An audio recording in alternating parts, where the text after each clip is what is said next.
Mga kahuwan, panoorin ang video na ito upang alamin ang pinaka-latest na balita tungkol sa lagay ng panahon at bagyo update today.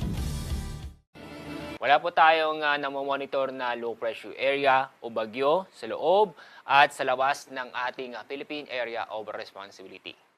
May mga kumpol na kaulapan sa bandang Visayas at Mindanao dahil sa easterlies. Itong easterlies ay sa nakita namin magtatagal ang epekto nito sa ating bansa sa susunod na 2 hanggang 3 araw.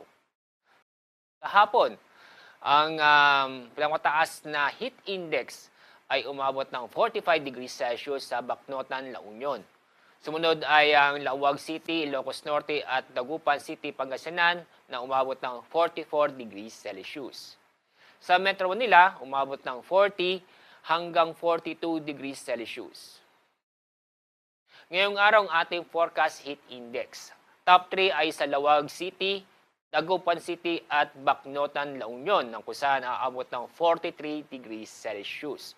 Sa Metro Manila, inaasahan na aabot ng 40 hanggang 42 degrees Celsius.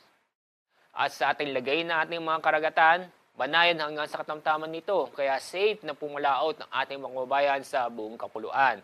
Pero mag-ingat pa rin natin mga kababayan dahil sa mga pag-uulan dahil sa easterlies, lalo na po sa bandang Palawan, Visayas at sa Mindanao.